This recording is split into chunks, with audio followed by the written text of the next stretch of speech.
So, what's up, guys? This is Nima here, and I wanted to talk about a game I recently beat. It's a little bit late coming out, but I just beat the, what would say, the Yuffie DLC of Final Fantasy Remake. I know it's not a full game. It's kind of like a DLC, a few added chapters. But what I really loved about it was that it gave so much depth to a character like Yuffie, who we've known for decades now, ever since Final Fantasy VII came out. But we didn't know that much about her. We knew that she was part of the Wutai clan. We, and that was really about it. She liked to steal materia.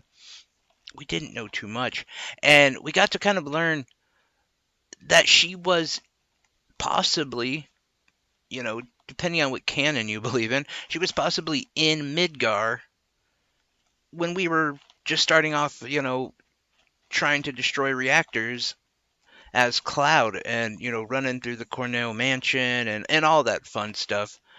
So it really did give a lot of depth. And I mean, I think it's like $20 to get it, and it's about 5 hours of gameplay. So you break that down to about $4 or $5 an hour to play this game, and it's well worth it. Um, it's a lot of fun. But I will say my bias comes from the fact that I'm a huge Final Fantasy fan. I would say it is probably my favorite series of all time. It's what got me into gaming. And so for me, this was big. This was really, really cool. Seeing these new characters in a different light, seeing Yuffie. I will say I didn't like how cartoony she was because she had a little bit more edge in the original Final Fantasy, if you remember right. And she was just kind of a little, I don't know. But this did offer a new battle mode, which honestly could add just a ton of different, a ton of gameplay hours by playing the Fort Condor. It looks like it's supposed to be kind of like a little digital game that you play against other characters in the game. If you remember Fort Condor back on the original, it was part of the actual story, and it's kind of cool how they implemented this in the new game to still give you that Fort Condor kind of RTS experience, but as more of like a side thing, to do.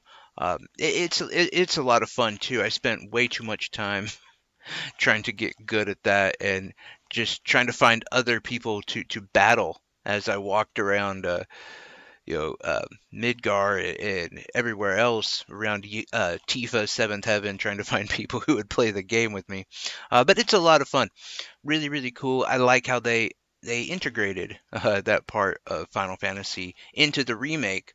Of course, the graphics are going to look great. It's a PS5 upgrade, so it's beautiful on there. The 4K, the resolution, all that. The FPS, the frames per second, are top notch. Now, my only complaint about the game is as Yuffie, one of the things that you can do is you kind of become um, more of a distance fighter where you're targeting with her shurikens and then you add magic onto that as well. And you can do these combos with the throwing star, the shuriken, and the magic. And you can kind of keep doing that over and over, making quite a big combo. And it's a lot of fun, especially it's a great contrast to playing as like Cloud or, you know, Barret, or, well, I guess not Barret, but Tifa, where it's just melee and you're right up in the action. With her, you can kind of get some distance, and it really does make the magic more of an asset in the game.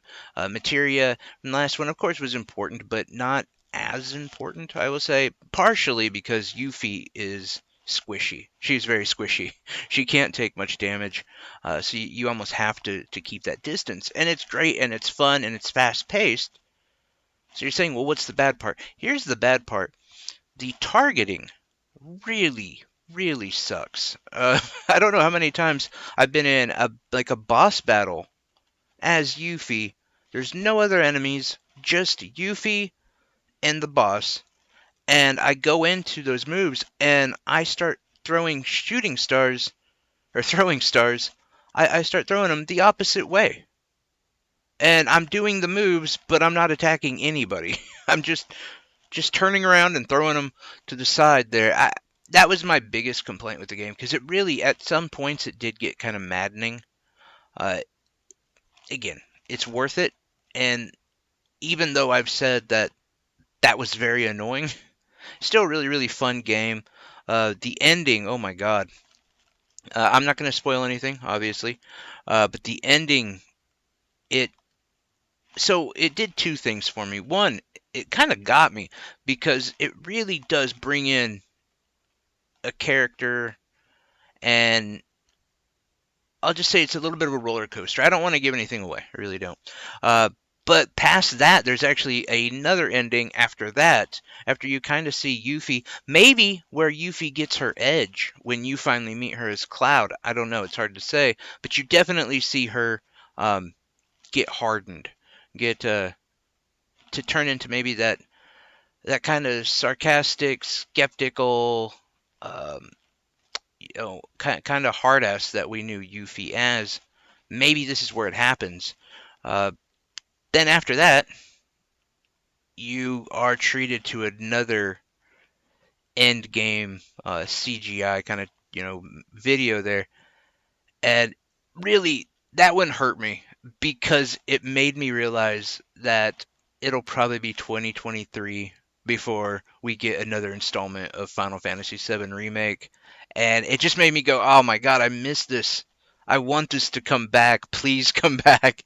And yeah, they're not even in the talks of this game, so we've got a while, at least 2 years, I imagine, before we'll see another one. But to tide you over, it's a great game. And in fact, I think it would be cool if they did one on Vincent and maybe even a couple others, just to kind of keep that going, to keep us engaged, because it could be a while before we get the next installment. As we all know, who are Final Fantasy fans, we could be the second installment could be the biggest. And if the first game is any indication of that, and I'm talking about the first version of Final Fantasy VII, the second disc, if you remember right, in that second area, it was massive. It was huge. So maybe we got a while to wait. Be cool if they say 2022 we're doing a Vincent, and then maybe 2023, 2024 we will finally get that part two. I hope not. I hope it's quicker. I hope before I know it, I blink and it's coming out. But let's be honest. I also hope that, oh hey, Final Fantasy 16 is coming out early next year, followed by Final Fantasy 7 Remake Part 2. And I know none of those are going to happen, but that would be great. Anyway, though, guys, my advice on this game would be, if you're a big Final Fantasy fan and you already have it, you probably already bought this DLC. But if you haven't, or if you're on the fence about getting it, and you already have the game, definitely pick it up. Obviously, if you don't have the game, there's no reason to get DLC, but it's really good. It's really fun. It was well worth the $20 that they asked. It's great. Anyway, guys, take care. See ya.